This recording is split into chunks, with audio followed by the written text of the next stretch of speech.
What's up, guys? Skippy Africanus here, and currently we are past day 1 of the Superstition Mystery Mountain 3-gun match, and, well, at the time this video is posted, it'll actually be last weekend, but anyways, last weekend, or actually week, my bad, we posted the loadout that I would be going into that match with, the 92X, and then, of course, your standard, boring AR, but I did mention that this AR is pretty weird, and, it definitely is one of the guns that the more and more you look at it, the weirder and weirder it gets, and I figured why not do a video going over this thing. So now first off, I am in no way an AR person. I find them incredibly boring with, you know, a few exceptions, like my 10-inch 458 SOCOM, which is about as close to, you know, a bolter as we'll get in real life, and that, of course, my M16A1 clone, which actually is one of my most favorite rifles that I own. But other than that, you know, something like this I find incredibly boring. Well, this one I think it's a little bit cool because of reasons we'll get into.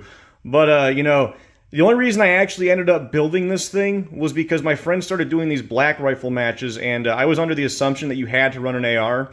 And so, you know, what I did was I just made like a full upper to use with the A1 lower. And the reason I didn't go with my A1, of course, is because there was a bunch of people that, on top of being afraid of using non-magnified sights, were absolutely terrified and told me not to go in with irons, which I would later find out I actually shoot better with the A1 irons than I do with this thing. But anyways, that's a side note.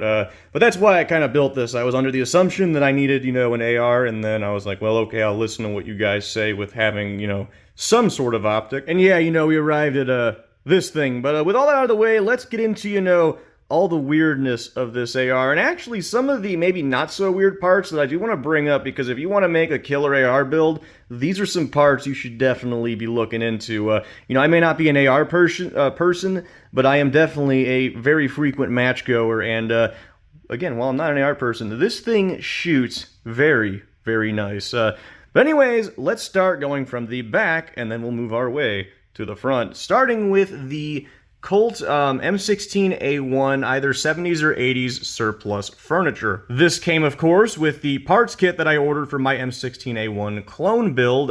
Funny enough, with that one, I was just gonna buy one of the new Colt productions, but they were like $2,500, and I actually found it was cheaper just to buy a parts kit and build my own for, like, it was like $1,200, the total it came out to.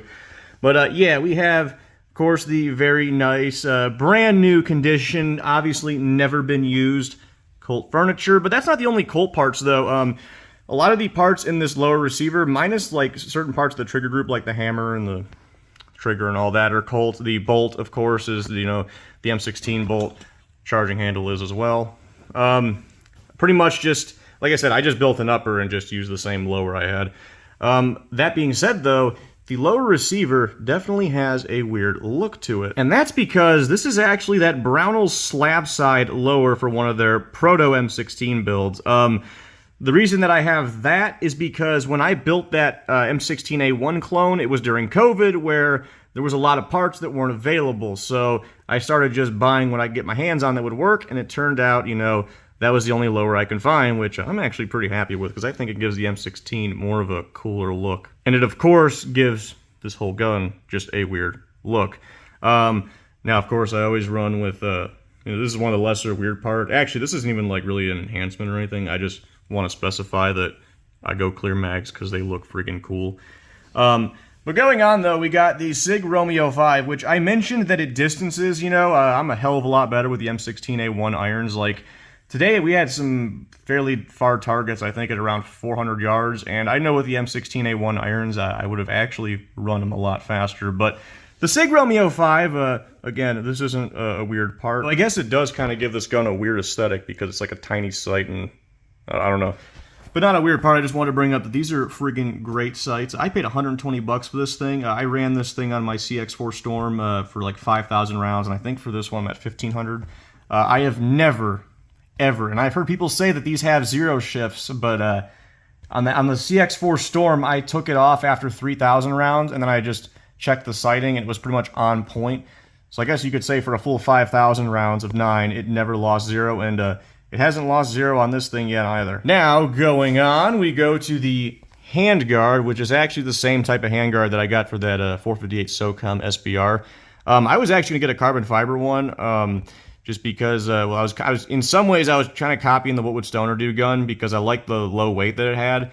But I'm gonna be honest, this thing is like the exact same weight, and it was like $150 cheaper. And it doesn't shatter like carbon fiber, so I was like, there's like actually no point in getting carbon fiber. So that's why I went with this one, and then I don't have the rail or whatever on top because I never mount anything up there anyways. And below it, we have the Faxon 16-inch pencil barrel, which combined with this, these are the parts that I mentioned weren't really too weird, but combined with this, the weight of the gun was, you know, this is probably the lightest AR that I've ever handled.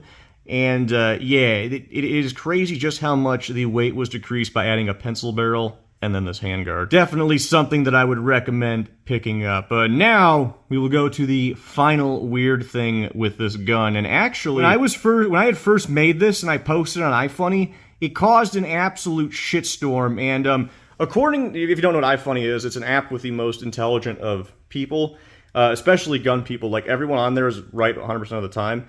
And but anyways, they were all upset with my muzzle brake. Now, this muzzle brake looks very familiar, not on an AR, but on an AK-74, and that is because it is an AK-74 muzzle brake. And I do mean it is literally an AK-74 muzzle brake. This isn't a, you know, AR designed one.